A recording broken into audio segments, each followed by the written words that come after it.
Okay, so let's get right into it. You probably think you've done everything right with your money. You built that emergency fund, just like all the experts told you to. But what if that advice, the very foundation of it, is just wrong?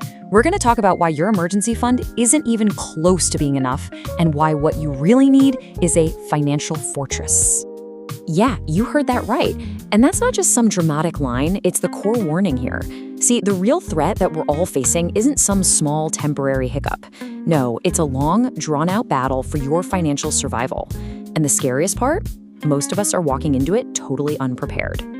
I mean, think about it. You followed all the rules, you listened to Dave Ramsey, Suze Orman, all the big names.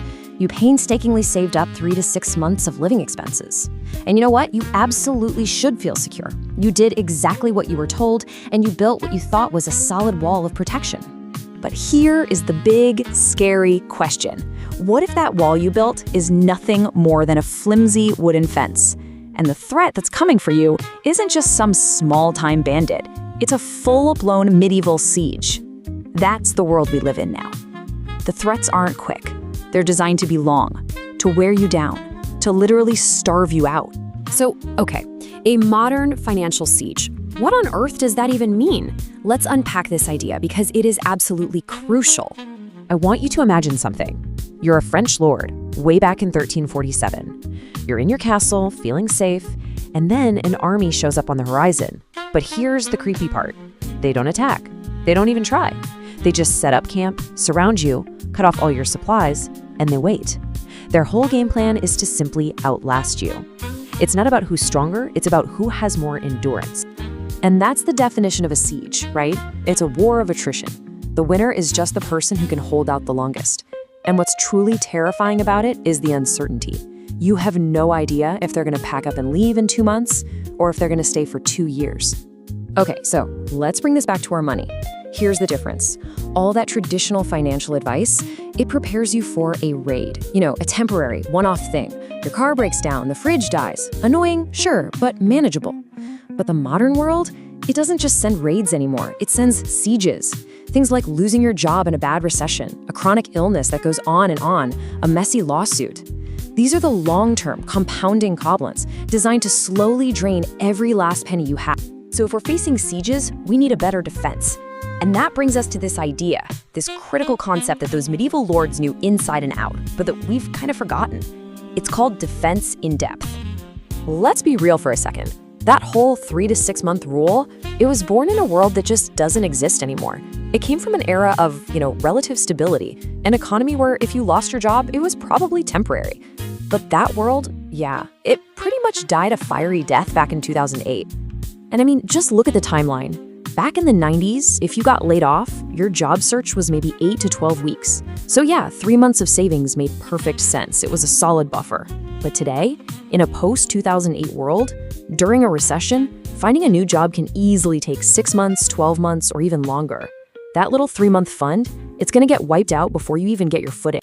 This quote just nails it, doesn't it? The threats evolved, the defenses didn't. That is the whole problem in a nutshell. We're facing these huge, complex, modern threats, but we're still using these old, outdated defenses. It is literally like bringing a wooden shield to a cannon fight. The advice we've all been following is just not enough, not even close. Okay, so the old way is broken, we get it.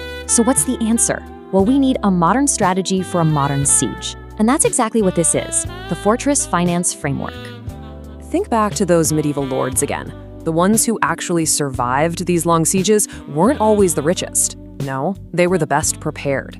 They built their castles with multiple layers of defense. It wasn't just one big wall. It was a whole system, a moat, outer walls, an inner keep, all designed to do one thing: buy them time and help them outlast the enemy. And this right here, this is the modern-day version of that castle. Let's break it down. Layer 1 is your moat. This is 1 to 2 months of expenses in cash, like your checking account. It's for immediate small problems. Then you have layer 2, the outer walls. This is your classic 3 to 6 month emergency fund, probably sitting in a high yield savings account. Now, this is where almost everybody stops, but the real game changer is layer 3, the inner keep. This is 12 to 24 months, yeah, you heard me, of expenses in conservative investments that you can still get to pretty easily. This is your true siege fund. And then finally, you've got layer 4, the escape tunnel. This isn't just money, it's your plan B, your side skills, your professional network, the things that can get you out of a jam. So you add all that up, the moat, the walls, and the keep, and what do you get? You get the real number, 18 to 32 months of living expenses.